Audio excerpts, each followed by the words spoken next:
विधानसभा होनी चाहिए 1 लाख वोट पे, और 1 लाख वोट आदमी के पहुंच में होती है। 1 लाख लोगों से आदमी चाहे तो 1 साल के अंदर मिल सकता है, तो लोगों की बात को सुनेगा नहीं तो उनकी बात को कहेगा कैसे? ये एक षड्यंत्र है, ये उन लोगों ने बनाया जिनकी संख्या कम है और वो राज करना चाहते हैं। ये लोकतंत्र है। राजतंत्र में तो ऐसा हो सकता है कि एक आदमी 100 किलो का हो और दूसरा आदमी 40 किलो का, तो वो 100 किलो का 40 किलो को हरा दे। लेकिन ये लोकतंत्र है, आदमी चाहे 150 किलो का हो सामने वाला और दूसरा वाला 30 किलो का, दोनों की वोट की वैल्यू एक। इसलिए यहाँ तो संख्या के आधार पर सब कुछ तय होता है। जिनकी संख्या ज्यादा है, जिनका वोट ज्यादा है, उनका राज होना चाहिए। ये लोकतंत्र की परिभाषा, जनता द्वारा जनता का शासन। मगर क्या करें, कुछ हमारे लोगों में कमियां हैं। उन आम आदमी की बात नहीं कर रहा हूं जो यहाँ, जो हमारे नेता अभिनेता है, कुछ उनमें कमियां हैं और कुछ कमियां उन लोगों में जो पहले से रूल कर रहे, वो नहीं चाहते कि हम एकजुट होकर लड़ाई लड़ें। और अगर हम एकजुट होकर लड़ाई लड़ेंगे तो हमारे साथ क्या होगा? टुकड़ों में बटा लोगों के साथ क्या होता है? जब हम टुकड़ों में बढ़ जाते हैं तो फिर हमारे साथ जुल्म जाते अन्याय होता है, हमारे साथ दादागिरी होती है, हमारे अधिकार छीने जाते हैं, हमें अपमानित किया जाता है। आप जो अधिकार आपके हैं संविधान ने दिए, मगर उनको बचाओगे कैसे? नागरिकता के लिए संविधान कहता है कि जो भारत में आजादी के दिन से मौजूद था वो भारत का नागरिक है, उसको नागरिकता के लिए किसी और से जरूरत नहीं। लेकिन सरकार कानून ले आई कि हम लोग एनआरसी लागू करेंगे, हम सीए करेंगे। पूरे मुल्क में हल्ला मच गया, पूरे लोग परेशान हो गए, आंदोलन चल गए, हमें भी लड़ाई लड़नी पड़ी और तमाम तरह की मुसीबतें भी झेलनी पड़ी। और जब रात को 2:30 बजे उन्होंने कहा कि अगर चंद्रशेखर आप गिरफ्तारी नहीं दोगे तो हम ऊपर चढ़ जाएंगे सीढ़ियों पे, और हम तो मैंने सोचा कि यार ये इसकी बहुत इज्जत है जामा मस्जिद की, है ना, ये बड़ी पाक सरजमी, अगर इस पे वो चढ़ेंगे तो इसका अपमान होगा। तो मैंने उनसे कहा मैं नीचे आ जाऊंगा, लेकिन शर्त ये है कि जो लोग आपने पकड़े निर्दोष लोग, उनको छोड़ दो। तो मैंने 20 लोग उन्होंने छोड़े और फिर उन्होंने मुझे कहा आपको चलना पड़ेगा। मैंने कहा चलो जहां लेके चलना है। तो मैं निर्दोष होते हुए उन्होंने मेरे पर मुकदमा लगाया कि मैंने भड़काऊ भाषण दिया। जब हाई कोर्ट ने उनसे पूछा कि भाई चंद्रशेखर ने कौन सा भाषण दिया था, हमें दिखाओ, तो उन्होंने कहा भाषण हमारे पास है नहीं।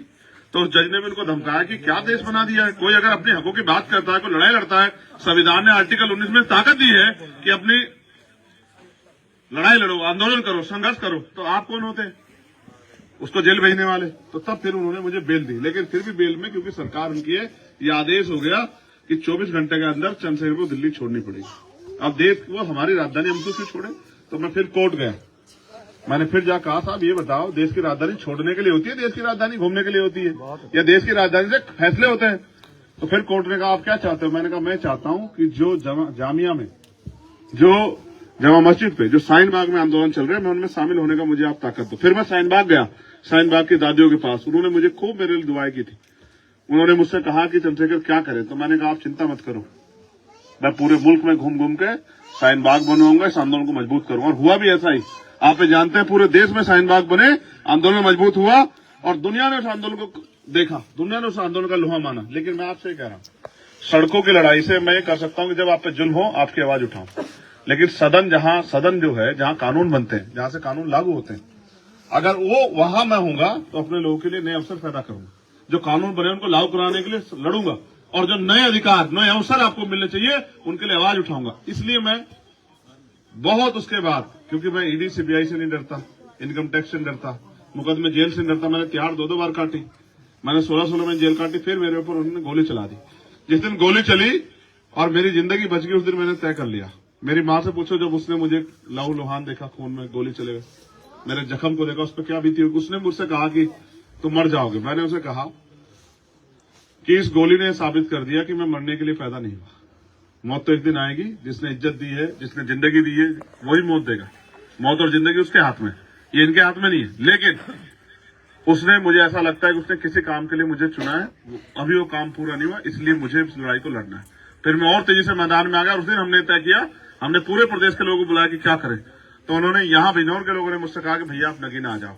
नगीना ने इस देश को बहुत बड़े बड़े नेता दिए, बिजनौर ने इस देश को बहुत बड़े बड़े नेता दिए। वो नेता मंत्री बने, सेंटर में मुख्यमंत्री बने, और हम ये चाहते हैं कि आप नगीना आ जाओ। और यहाँ दलित, पिछड़े, मुसलमानों की एक बहुसंख्यक है और वो आपसे प्यार भी करते हैं।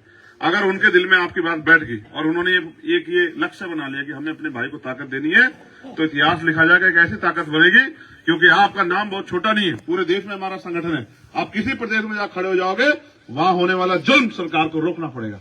तो तो आप यहाँ आ जाओ, यहाँ से हम ताकत बनाएंगे। और वो दिन है और आज का दिन हम लगातार इस क्षेत्र में मेहनत कर रहे हैं। हमने एक एक जाके बूथ कमेटियां बनाई, सेक्टर कमेटियां बनाई, न्याय पंचायत समिति बनाई, तमाम तरह की हमने होगी विधानसभा कमेटी बनाई, कैडर किया, लोगों को समझाया, संगठन बनाया, लोगों को जोड़ा, पिछड़े वर्ग के जातियों को जोड़ा, पाल को, प्रजापति को, कश्यप को, सैनी को, जाट को, गुजर को और शेड्यूल कास्ट की सब जातियों को, चमार, वाल्मीकि, पासी, धोबी, कोरी, खटीक, जो जातियां सबको जोड़ा और मुस्लिम भाइयों को भी जोड़ा और जोड़ के हमने प्रयास किया कि ये आंदोलन एक ताकत बन जाए। मैं आपसे कह रहा हूं, मुट्ठियों में रहोगे ऐसे, उंगलियों में बटे रहोगे तो फिर होगे, एक ताकत बन जाओ। और आपने इतने लोगों को मौका दिया। नगीना की बात कर लें क्या हम लोग?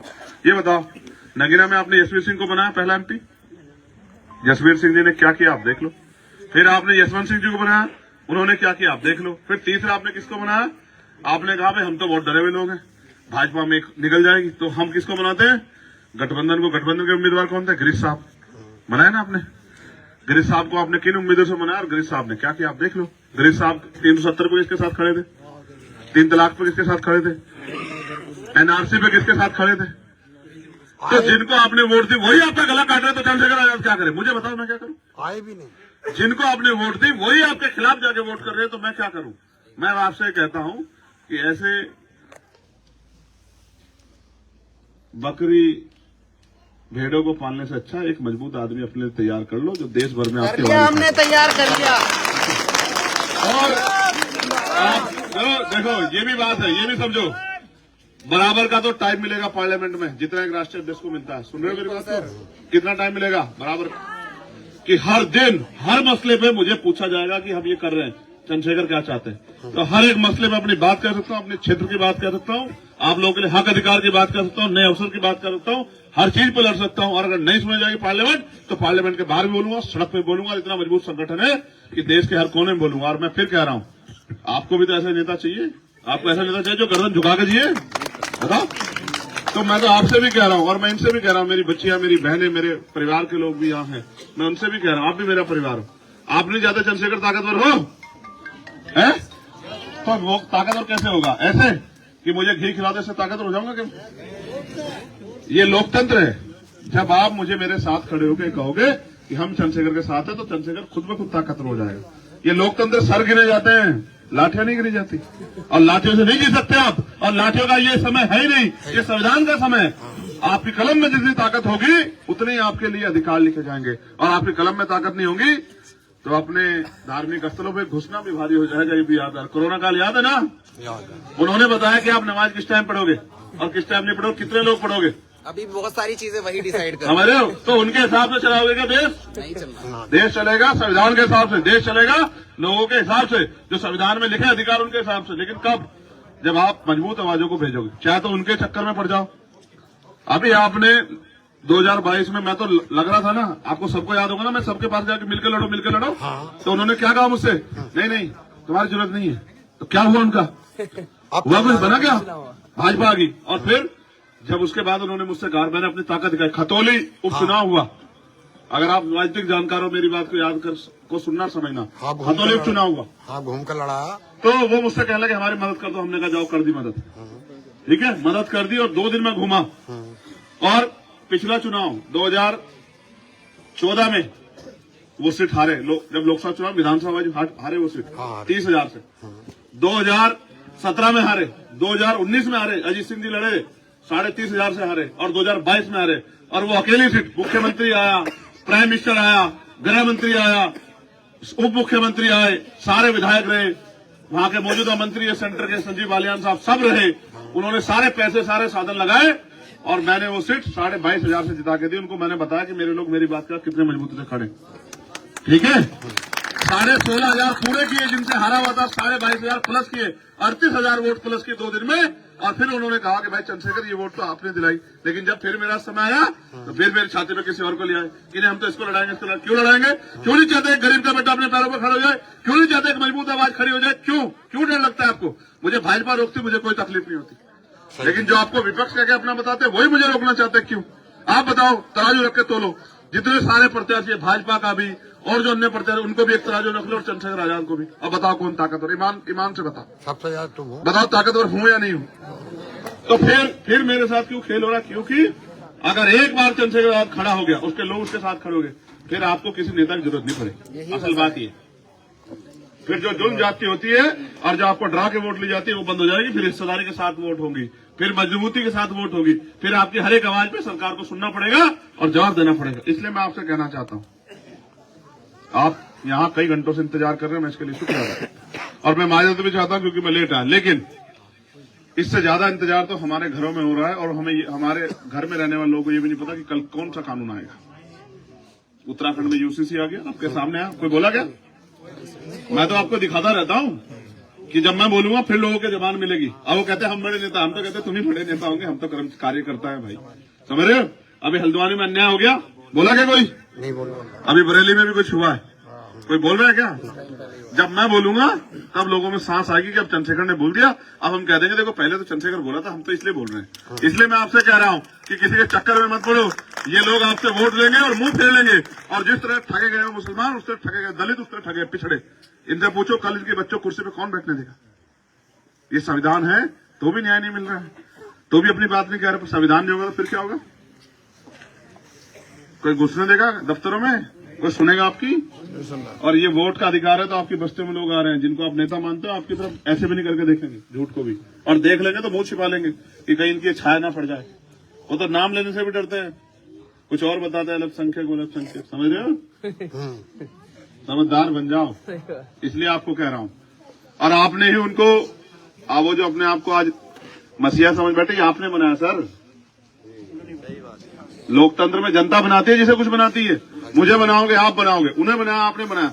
फिर मैं कह रहा हूं उनका 50-50 साल का काम और आपके चंद्रशेखर का 5 साल का काम आप देख लेना, आपको पता लग जाएगा चंद्रशेखर आजाद आपने कैसा तैयार किया। सबकी मेंटलिटी बहुत अच्छे से समझ में आती है, समझ रहे हो? इसलिए आपसे कह रहा हूं मेरे प्यारे भाइयों, इस बार, और आप तो खुद इतनी ताकत में हो मेरे यार, मुझसे मत कह लो। आप चाहो तो ये रिजल्ट है, आप चाहो तो अपनी वोट से बना सकते हैं, अपने से बना सकते नहीं बना सकते, तो मुझसे क्यों तो किसी का एहसान दिलवा रहे हो यार?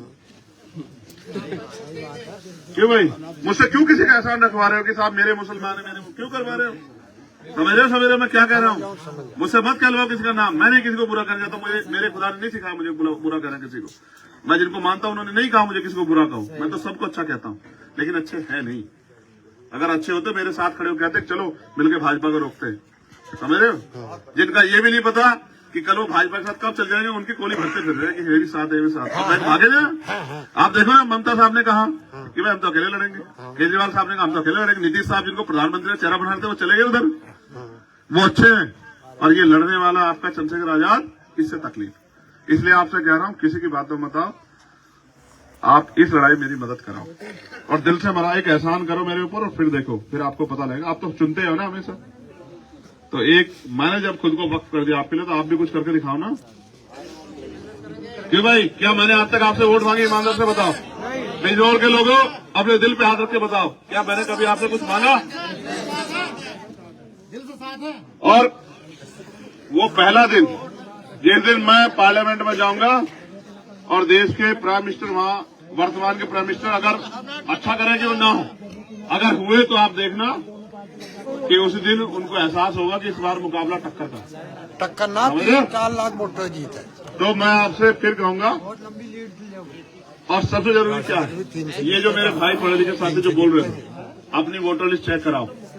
करा चुके सर वो ऑलरेडी। ठीक है, एक एक वोट अपनी मत तकसीम वो करो, रजिस्टर मत होने दो, बहुत वोट कटवा रहे हैं। ठीक है, मैंने अपने जितने बैल लो यहाँ के बेच लो जो वो भी मेरे परिवार के, मैंने मुझसे हाथ जोड़े, वो यहाँ आए भी होंगे कि एक एक वोट बचा देना इस बार, क्योंकि उनके पास माफिया है, उनके पास मीडिया है, उनके पास मनी है, उनके पास डराने के लिए प्रधानों को, जिला पंचायत सदस्यों को कहेंगे तेरे वो नहीं देंगे, निधि देंगे, तो ये नहीं करेंगे, वो नहीं करेंगे, जनता उनके पीछे पीछे भागी। फर्क ही नहीं पड़ता अब, इतना ठीक है, हो चुके हैं। 2-2.5 महीने का वो है। तो अगर वास्तविकता मदद करना चाहते हो, बस एक काम करना, अपना फोन उठा के अपने दोस्त को, साथी को, रिश्तेदार को, बहन के यहाँ, फूफी के यहाँ, चाची के यहाँ, सबके यहाँ कहना कि इस बार चंद्रशेखर आजाद को हम ही लड़ा रहे हैं, बस उसकी मदद कर दो। बस यही सही सारे काम हो जाएंगे। बताओ हो जाएंगे नहीं हो जाएंगे? भाई आप इस मुल्क में स्वाभिमान सम्मान का जीवन जीने के लिए 5 साल तड़पते हो कि हम पे मौका है, अब तो 2.5 महीने में सारा काम हो रहा नहीं हो रहा? और मैं लिख कर देता हूं, ये चुनाव आपको और पूरे मुल्क को याद रहेगा। अकेला नगीना पूरे देश को रोशनी दिखाएगा, ये बात याद रखना मेरे, ठीक है? और जो ओवैसी साहब के साथ बात मुझसे कह रहे थे, अगर वो कुछ कहते तो उनपे ठप्पा लग जाता है कि भाई ये तो इनके हैं तो कहते हैं। कम्प्लीटली अगर उससे ताकतवर बात चंद्रशेखर आजाद कहेगा फिर क्या होगा? ये बात नहीं है। नहीं। आप दोनों जो है हाथ फैला रहे थे, वे भी मैं कुछ और कह रहा हूँ। फैला रहे थे। अगर वैसी साहब किसी बात को कहते हैं तो वो कहते हैं ये तो मुसलमान है भाई, ये तो कहेंगे ही। हाँ, लेकिन उसी बात को अगर सही बात को जायज बात को चंद्रशेखर आजाद कहेगा फिर क्या कहेंगे? उसका असर पड़ता है, उसका असर पड़ेगा। क्यों भाई? 1 और 1 11 नहीं आएगा? फिर कह देंगे कौन क्या करा, फिर जवाब देंगे पढ़े लिखे वो बैरिस्टर है और ये एडवोकेट है, गला पकड़ के बात करना जानते हैं, सब ठीक कर देंगे। जो देखते हैं उनको पता है कि पूरी जिम्मेदार से बात करते हैं और ये बात सब जानते हैं। इसलिए आपसे कह रहा हूँ, ये देखो हमारा चुनाव निशान देखो पहले आप, क्या है आपका चुनाव निशान बताओ। इससे मोहब्बत हुई नहीं हुई आप लोगों को अभी तक? पहले से है, पक्का? पहले से है। देख लो एक बार दोबारा। अपने मुल्क में अरे एक बात और भी आने वाली नस्लों को, उनके भविष्य को, अपनी सामाजिक आर्थिक धार्मिक आजादी को बचाने के लिए, इस मुल्क में नाइंसाफी को रोकने के लिए, इस मुल्क में भाईचारा बनाने के लिए, इस मुल्क में संविधान की रक्षा करने के लिए, लोकतंत्र की रक्षा करने के लिए इस बार इस लड़ाई में केतली के निशान पर वोट करके मुझे सहयोग करो। आप कह रहे हो इंतजार कर रहे हो, मैं वो पिछले गांव कौन सा था भाई, वो गावड़ी, वो मुझसे कह रहे हैं कि चाय पी लो। मैंने कहा वो लोग 4 घंटे इंतजार कर रहे हैं, मेरी चाय हराम हो जाएगी, मैं पहले वहां जाऊंगा फिर आऊंगा चाय पीने। समझ रहे हो? मेरे पास अभी भी मीटिंग बाकी है और मुझे मेरठ पहुंचना है। देखो मेरे कंधों बहुत जिम्मेदारी। मेरे लोगों पे जब उनकी हत्या होती है ना, मेरी बच्चों के साथ जब अन्याय होता है, तो वो ये उम्मीद करते हैं कि पुलिस से पहले कि चंद्रशेखर आ जाए हमारी मदद करने, और मैं जाता भी जितनी हिम्मत मेरे अंदर। मगर आप बताओ, ये सब सत्ता के हाथ में है ना, जुल्म करवाना और जुल्म को, जो आरोपी को बचाना। तो अगर हम उसे सत्ता ही छीन लेंगे फिर जुल्म होगा क्या मजलूमों के साथ? समझ रहे हो? हम ये जो जितना भय है इसको एक झटके से खत्म कर सकते हैं ताकत बना के, और उसकी शुरुआत आप नगीना से कर दो। फिर देखो, मैं कोई वो थोड़ा है कि घर में जाके बैठ जाऊंगा, मैं घर में बैठने के लिए थोड़ा ही हूँ। ठीक है, अब इधर देखो, ना कुछ और भी इस पे न टिको भाई। एक वोट एक नोट आएगी इधर, आपके नंबर आएगा। देखो क्या लिखा है बताओ। एक वोट एक नोट। हाँ, लाइट अब पड़ जाएगी। मैं कहाँ भागने दे रहा भाई, मैं तो ना भागूंगा, भागने दो। क्या लिखा है इसमें? लिखा है 1 वोट।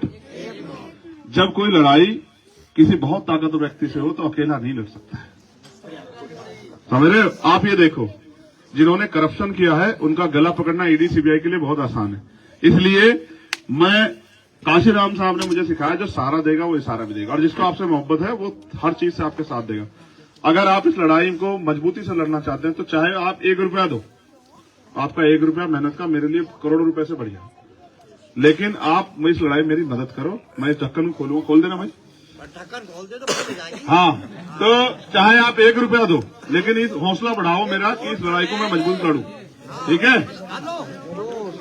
और ये समझ लो, फिर मैं कह रहा हूं, वो पार्लियामेंट ऐसी है दिल्ली की कि उससे पूरी दुनिया में आवाज जाती है, हर एक बात को सुनना पड़ता है।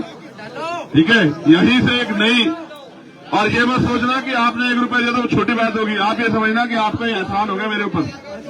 समझ रहे हो? ये मत सोचना, आप ये सोचना 1 रुपया मेरे लिए 1 लाख से कम नहीं है।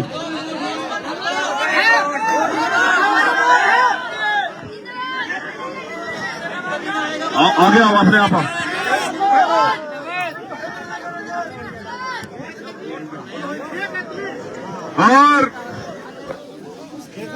और कोई बात बची क्या? एक नंबर और नोट कर लेना, पहले सहयोग कर दो, फिर नंबर बताऊंगा एक। देखो, आज जो पैसे इकट्ठे हो जाएंगे, हाँ, आज जो पैसे इकट्ठे हो जाएंगे, हमने जो झंडे ऑर्डर किए हैं, कल वो झंडे उनसे आ जाएंगे। हम कल ही उसके खाते में डालेंगे झंडे, तत्काल वहां से चल देंगे। वो झंडे हमारे घरों तक पहुंचेंगे, वो झंडे हमारी हिम्मत बढ़ाएंगे, दुश्मन का हौसला कमजोर करेंगे, और आपके चंद्रशेखर को भी आपको दिखाते रहेंगे दिन में 7-8 बार कि भाई चंद्रशेखर हमारा काम कर रहा है। समझ रहे हो? हाँ, इसलिए वो इसलिए कर रहे हैं, ये सब सहयोग इसलिए इकट्ठा कर रहे हैं कि मेहनत कमाई का पैसा असल हो। ठीक है? और इससे बरकत हो। अब और बात सुनो भाई, ये जो दलित समाज के लोग हैं ये भी सुन लो। 24 तारीख को जयंती है। मैंने बताया ना आपको क्या करना है जयंती में। 23 तारीख को आपको अपने घरों पे दीपक जलाने। क्या जलाने? दीपक। इस क्यों जलाने ये भी समझो, कि हम अपना इतिहास हमारे याद रहे। समझ रहे हो? 23 तारीख को हमें अपने घरों पर दीपक जलाने हैं, जिससे कि हमारे बच्चों को पता लगे कि हम कौन है और इस मुल्क में हमारी क्या हैसियत है और हमें क्या हैसियत बनानी है। समझ गए? तो इसलिए 23 तारीख को रात में 8 बजे फेसबुक पे मैं अपनी आके बात भी रखूंगा। इस देश में भाजपा के लोग अपनी विचारधारा का राज चाहते हैं और हम क्या चाहते हैं इस मुल्क में, ये मैं 23 तारीख को रात में 8 बजे जब आप दीपक जला दोगे, रोशनी कर दोगे, फिर आके मैं बात रखूंगा कि मैं और आप सब लोग इस मुल्क को कैसा मुल्क बनाना चाहते हैं। मैं धन्यवाद दूंगा गुलफाम प्रधान जी का, जिन्होंने जिम्मेदारी भी ली, बूथ अध्यक्ष जी गुलफाम प्रधान जी, रियासत अली जी, ये भी ग्राम प्रधान, 2 ग्राम प्रधान कैसे हो सकते हैं? रियासत प्रधान का लड़का गुलफान है। अच्छा, बाप बेटे हो? हाँ, बाप बेटे दोनों। ठीक है, दोनों, एक प्रधान प्रतिनिधि। ठीक। तो प्रधान कौन सा है ये बताओ? रियासत भाई प्रधान है और ये गुलफाम वो है मेरा छोटा भाई जो बोल रहा। अच्छा, ठीक है। डॉक्टर मुकेश साहब जो जिला पंचायत है, बदलू, ये लिख तो लो सही यार, बदलू जी। अब आपके आगे प्रधान लिखा हूं, मैं क्या करूं? ये प्रधान ही पहले थे। अच्छा, पूर्व प्रधान। लिखने वाला अच्छा नहीं। एक नाम लिखा है, ये तरीकत नरेश भाई, नफीस मास्टर साहब, मोहम्मद रफी साहब, नसीम साहब, नन्हे भाई, ये भी पूर्व प्रधान है। नसीम भाई बीडीसी है, अब बीटीसी लिख दिया। अब बताओ, बीटीसी है, बीटीसी हो बीडीसी हो? बीडीसी अलग होता है, बीटीसी अलग होता है। बीटीसी टीचर ट्रेनिंग कोर्स है, ठीक है, जिससे मास्टर बनता है। और बीडीसी वो जो क्षेत्र पंचायत सदस्य होता है, ठीक है। महबूब भाई, राकेश भाई, मलखान भाई, साबुद्दीन भाई, सलाउद्दीन भाई, निखिल भाई और शमशाद भाई, इन सबका बहुत शुक्रिया। अब एक नंबर नोट करो, उस पे आप जब मिस कॉल करोगे तो वो हमारे यहाँ ऑफिस में जमा होगी कि नगीना लोकसभा में हम कहाँ तक पहुंच चुके हैं, किस गांव तक, और कौन कौन लोग हमसे प्यार करने लगे हैं। आप नंबर लिखो 78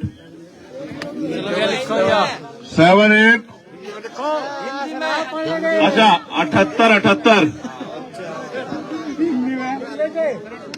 हाँ 82 7807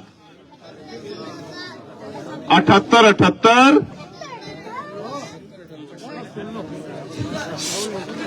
827807। अब आपको इसमें सिर्फ मिस कॉल करनी है, ठीक है, और ये रिकॉर्ड में चला जाएगा, हमारे हौसले बढ़ते रहेंगे। और कोई बात बाकी नहीं रही, फिर कह रहा हूं, एक आखिरी बात कहनी है, सुन लो भाई गौर से। जैसे आपको ये आपके दिल में आ सकते कि यार चंद्रशेखर आजाद तो पैदा तो सहारनपुर में हुआ, ये यहाँ का है तो है नहीं, आ भी सकते, आज नहीं तो कल आ जाए। तो मैं आपको ये कह रहा हूं कि भले ही मैं पैदा वहां हुआ, लेकिन मैं इसको अपनी कर्म भूमि बनाऊंगा।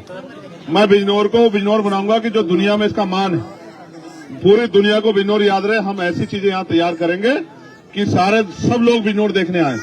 आप चिंता मत करो, मैं बिजनौर को अपना घर बना के आपका भाई बेटा बनकर रहूंगा, आपको सोचना नहीं पड़ेगा।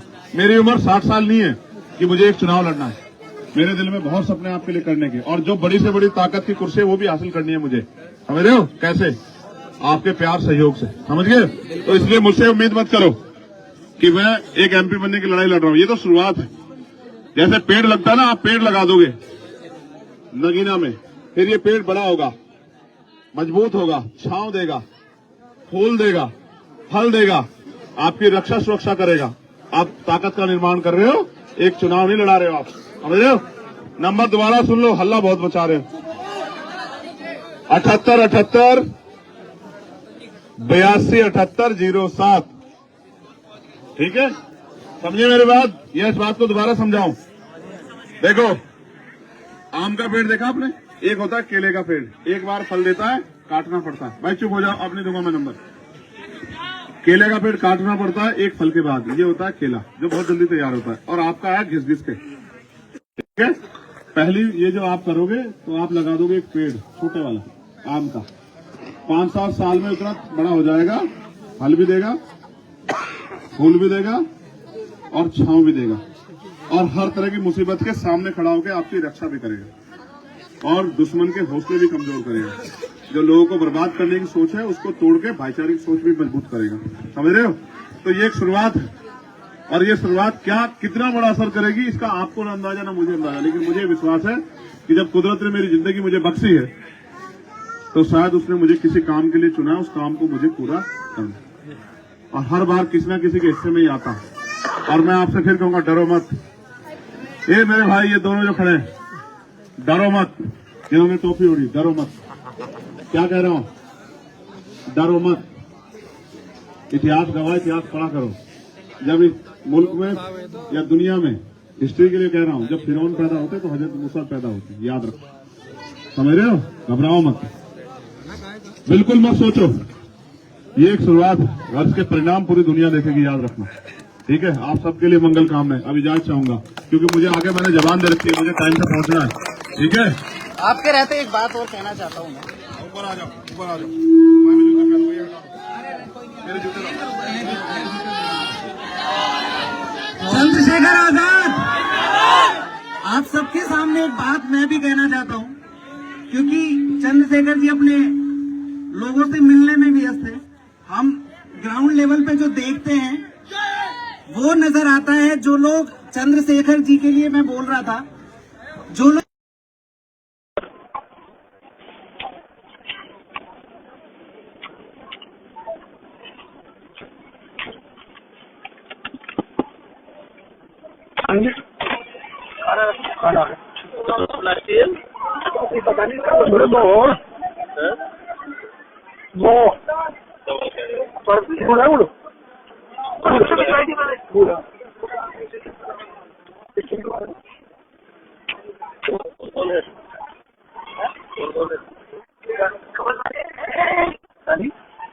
आपको दिखाई दिए ना वो सुबह से ये रात दूसरी अलग लगा दी। ठीक, मतलब क्या चलना बात एक टीम में गलत नहीं होगा, दिक्कत नहीं है।